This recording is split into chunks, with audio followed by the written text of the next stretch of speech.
வணக்கம். முள்ளும் மலரும் திரைப்படத்துல இசைஞானி இளையராஜாவுடைய அபாரமான நடிப்பை பத்தி தான் பார்க்க போறோம். இப்படி சொன்னவன ஒரு சில பேர் என்னப்பா கிண்டல் பண்றியா, அந்த படத்துல அவர் எங்க நடிச்சிருக்காரு, அவர் இசையமைச்சிருக்காரு அப்படின்னு கேட்கலாம். இன்னும் ஒரு சில பேர் எப்பா படத்தை 10 முறை பார்த்துட்டேன், அவர் தலையை கூட காட்டல, சும்மா நடிச்சிருக்காரு அப்படின்னு சொல்ற அப்படின்னு கேட்கலாம். இல்லைங்க, நடிச்சிருக்காரு. எந்த வகையில் நடிச்சிருக்காரு, எந்த காட்சி, எல்லாத்தையும் சேர்த்து தான் இந்த தொகுப்புக்குள்ள நம்ம பார்க்க போறோம். முள்ளும் மலரும் திரைப்படம் ரஜினிகாந்துக்கு பெரிய அளவுக்கு பேர் எடுத்து கொடுத்த திரைப்படம். அவருடைய நடிப்புக்கு தீனி போட்ட திரைப்படம். அதுக்கு பிறகு ஒரு முழுமையான கதாநாயகனா உயர்ந்தாரு.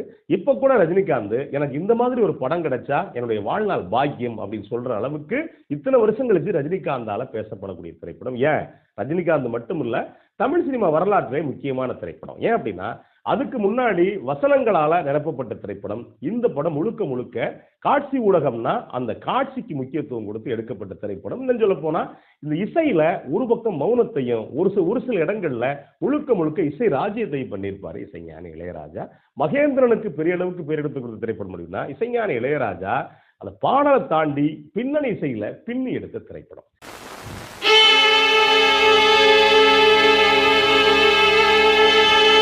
உமாச்சந்திரனுடைய நாவலை தழுவி எடுக்கப்பட்ட திரைப்படம். அதுலயும் குறிப்பா அந்த கருவை வச்சுக்கிட்டு இவருக்கு என்ன விருப்பமோ அந்த மாதிரி கதையம்சத்தை மாத்தி பண்ணாரு மகேந்திரன். இதுல ரஜினிகாந்த் காளி அப்படிங்கிற இந்த விஞ்ச் ஆபரேட்டரா வருவாரு. அதே மாதிரி இன்ஜினியரா அந்த இடத்துக்கு இன்ஜினியரா சரத்பாபு வருவாரு. இவருடைய தங்கச்சியா சோபா இருப்பாங்க, அதாவது வள்ளி அப்படிங்கிற பேர்ல. அவருடைய மனைவியா ஃபடாபட் சேலஜிமி மங்காத்தா அப்படிங்கிற பேர்ல இருப்பாங்க. அண்ணனு தங்கச்சி, அனாதையா அண்ணனு தங்கச்சி, அண்ணன் மேல பாசத்தை பொழியக்கூடிய தங்கச்சி, தங்கச்சி மேல பாசத்தை பொழியக்கூடிய அண்ணன், ரெண்டு பேரும் மேற்கு தொடர்ச்சி மலை பகுதியில் வாழ்வாங்க. இந்த காலகட்டத்தில் அந்த விஞ்சுக்கு இன்ஜினியரா வரக்கூடிய சரத்பாபுக்கும் இவருடைய தங்கச்சியா இருக்கக்கூடிய சோபாவுக்கும் காதல். ஆனா ரஜினி மறுப்பார். என்ன காரணம் அப்படின்னா இவருக்கு கை போயிடும், ஒரு கை போயிடும் ரஜினிகாந்துக்கு. வேலைக்கு போனா உனக்கு வேலை இல்லை அப்படின்னு சரத்பாபு அனுப்பிச்சிடுவாரு. அதை மேலெடுத்து உத்தரவு சொன்னா கூட ரஜினிகாந்த் நம்ப மாட்டார். ஏன்னா ரஜினிகாந்துக்கு ஆரம்பத்துல இருந்து இவரை பிடிக்காது. அதனால நம்ம வேலை போறதுக்கு சரத்பாபு தான் காரணம்னு ரஜினி முழுசா நம்பி தான் தங்கச்சிக்கான காதல்ல எதிர்ப்பு தெரிவிப்பாரு. எவ்வளவோ சொல்லுவாங்க, கேட்க மாட்டாரு. இந்த கிளைமேக்ஸ் காட்சி வரும். ரஜினிகாந்த் படுத்திருப்பார் ராத்திரி. முழிச்சு பார்த்தா பக்கத்துல மனைவி படாப்பட்ட காணும்.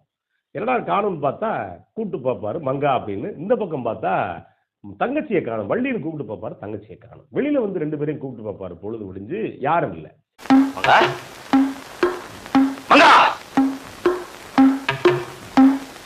பக்கத்து வீட்டுல போனா யாரும் இல்லை. ஒவ்வொருத்தரா தேடி பார்ப்பாரு.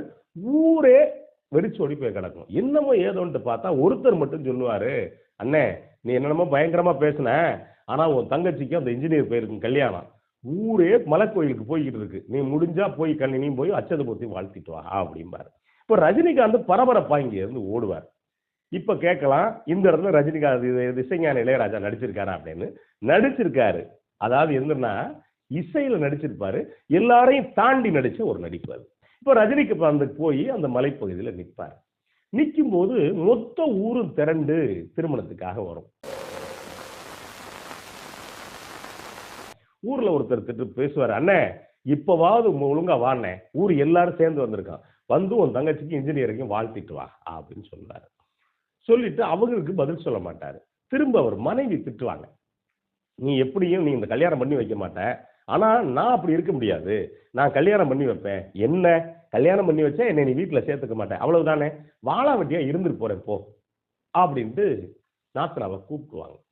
நாங்க எல்லாரும் வள்ளி நல்லா இருக்கணும்னு ஆசைப்படுறோம்.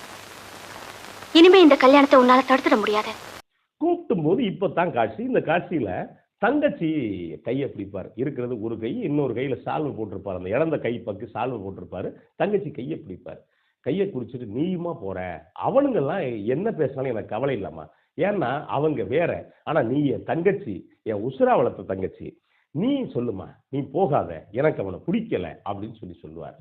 சொல்லும் போது அந்த கையை பிடிச்சிருப்பாரு. கையை கொஞ்சம் கொஞ்சம் கொஞ்சமா உருகும். அந்த நேரத்தில் கவனிச்சு பார்த்தீங்கன்னா உருகிக்கிட்டு சோபா போவாங்க.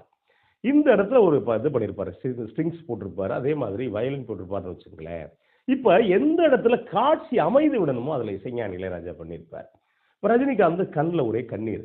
நம்ம தங்கச்சி கூட நம்ம பேச்ச கேட்கலையே அப்படிங்கிறப்ப ஒரு பக்கம் தன்மான எட்டி பாத்திரம், அவ்வளவு பேர் ஒருத்த கூட நம்மளை மதிக்கலையே அப்படின்னு. இப்போ மொத்த ஊரும் போய்கிட்டே இருக்கும். போய்கிட்டே இருக்கும்போது அமைதி. ரஜினிகாந்த் நின்றுகிட்டே இருப்பாரு. அப்ப மற்றவங்களை தாண்டி தங்கச்சியுடைய மனநிலையை காட்டணும். இதுதாங்க ஒரு இசையமைப்பாளர் செய்யற வேலை. அதை தாண்டி இசைஞானி இளையராஜா பண்ண இடம், அதாவது அந்த நடிச்ச இடம்னு சொல்றேன்ல, நீங்க அதை ஒண்ணும் இல்லை, அந்த இசையை மட்டும் நீக்கிட்டு அந்த இடத்த கவனிச்சு பாத்தீங்கன்னா ஒண்ணுமே இருக்காது. அது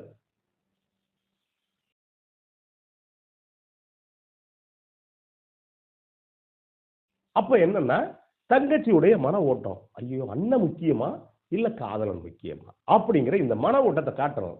பழைய சினிமா இருந்தா பேசியிருப்பாங்க, தனியா வந்து மைண்ட் வாய்ஸ் போட்டு பேசியிருப்பாங்க. இதுல அது எதுவுமே இல்லை. போயிட்டே இருப்பாங்க. போயிட்டே இருக்கும் ஒரு சின்ன பறைசை டங் டங் டங் டங் அப்படி வரும். மெதுவா அந்த பறைசை வந்து அந்த பெண்ணுக்குள்ள பிரளயம் வருது பாருங்க, கொஞ்சம் கொஞ்சமா அதை காட்டுறதுக்காக அந்த ரிதத்தை கொஞ்சம் கொஞ்சம் கொஞ்சம் கொஞ்சமா கூட்டியிருப்பாரு. கொஞ்சம் கொஞ்சமா கூட்டி கூட்டி கூட்டி கூட்டி கூட்டும் போது அவ முழுசா மாறிட்டா. எனக்கு அண்ணன் தான் வேணும், காதலனை விட அண்ணன் தான் வேணும் அப்படின்னு, ஊரை விட அண்ணன் தான் வேணும்னு மாறிட்டா. அந்த பிரளயத்துக்கு டக டக டக டகன்னு போயிட்டு திரும்ப அண்ணன்ட்ட ஒடியாருவா. அந்த ஒடியார் இடத்துக்கு இன்னும் அந்த வேகத்தை கூட்டியிருப்பாரு.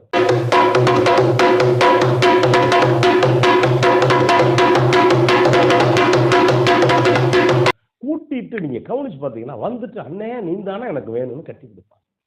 ஒண்ணு இல்லைங்க, எவ்வளவோ இசைக்கருவிகள் இருக்கு. ஆனா ஒரே ஒரு பறையை மட்டும் வச்சுக்கிட்டு பெண்ணுடைய என்ன ஓட்டை, இதுதான் படத்துடைய முழுக்கதை. எல்லாரையும் தாண்டி அண்ணன் தான் வேணும் அப்படிங்கறதான் படத்துடைய முழுக்கதை. அந்த இடத்த அவ்வளவு அழகாக ஒரு பறையை வச்சு அவ்வளவு அழகா பண்ணியிருப்பார். அதுக்கு பிறகு வந்து அழுவாங்க, தங்கச்சி இவரும் அழுவார், ரஜினிகாந்த் அழுவாரு. அழுகிறப்ப அந்த அதுக்கு அடுத்து இந்த புல்லாங்குழல் இசை வரும் ஆனந்தத்துக்கு.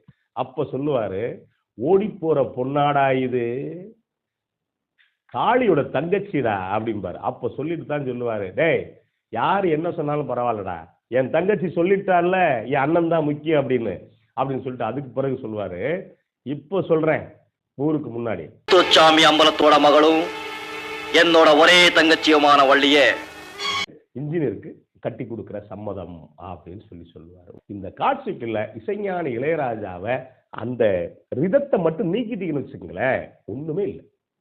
அந்த காட்சி 50% தான் இருக்கும். அப்ப இசைஞானி இளையராஜாவுடைய நடிப்பு அப்படின்னு நான் சொன்னது இந்த ஒரு தாளத்துக்கான இடம். இப்போ நீங்க இந்த கிளைமேக்ஸை முழுசா கேட்டு பாருங்க, அவ்வளவு விஷயங்கள். நன்றி, வணக்கம்.